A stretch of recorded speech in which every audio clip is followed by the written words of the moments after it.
Então nós vivemos em uma sociedade onde o sofrimento e a morte tendem a ser escondidas do mundo.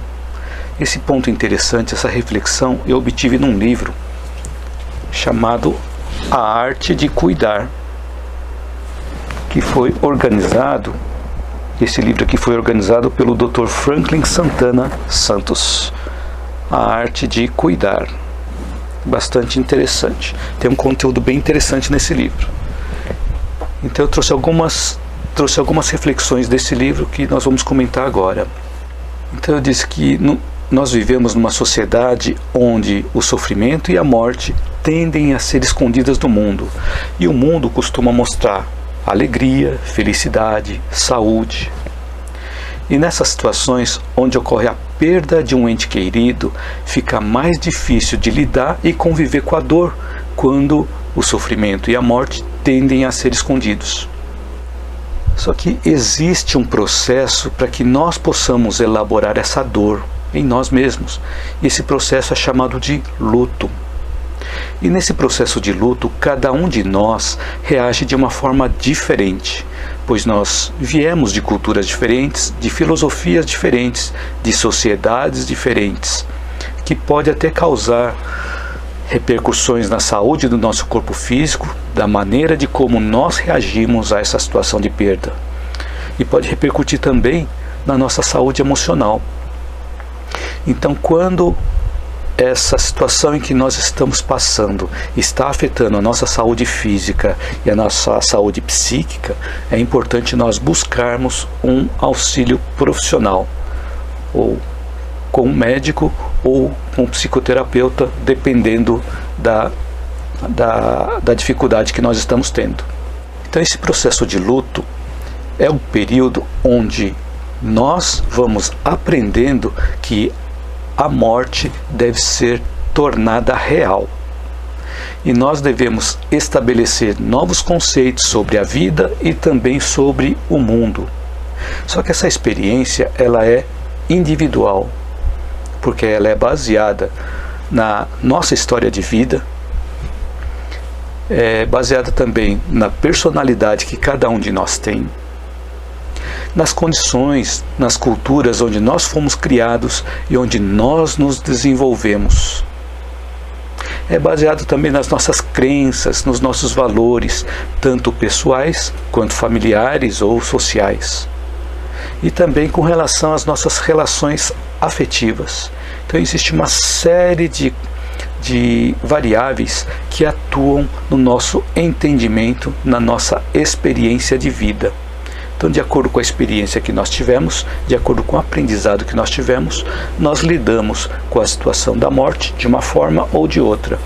Mas isso não é igual para cada pessoa.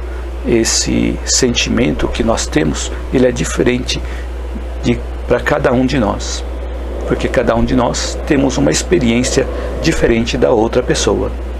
Então, quais os fatores que podem ser analisados nesse período de luto? Por exemplo, quais são os sentimentos que nós tínhamos com relação à pessoa que partiu? Qual o nosso grau de parentesco com relação à pessoa? Ou como estava a nossa relação quando a pessoa partiu? E se a pessoa estava portando alguma doença ou não nessa situação? Então existe uma série de variáveis que eles influenciam na forma como nós sentimos aquela perda. Então os sentimentos que podem surgir diante da perda de alguém querido podem ser variados. Então listei alguns aqui, listei vários, né? Mas existem outros. Por exemplo, quando nós perdemos alguém querido, nós podemos entrar num estado depressivo, que é diferente de depressão, é um estado de tristeza, né? Podemos também entrar num estado de ansiedade, de hostilidade, de culpa, de solidão, de abandono. Podemos também ter aquela sensação de cansaço, de fadiga, onde nós também podemos ter dificuldade de concentração, dificuldade para nós pensarmos. Podemos ter perda de apetite ou aumento de apetite. Podemos ter distúrbio do sono, que pode ser tanto excesso de sono ou falta de sono. Pode acontecer também um choque, um estado de desespero, irritabilidade, amargura, revolta, inconformação, que é bastante comum, a negação, que é a não aceitação da realidade, a desorganização na nossa vida. Então existe uma série de coisas que podem acontecer diante da perda de um ente querido. Então nessa fase de reorganização da nossa vida, ele pode acontecer tanto de forma positiva quanto negativa. Então ela pode acontecer de forma positiva quando nós conseguimos nos readaptar gradualmente à nossa situação, começando um novo ciclo de vida.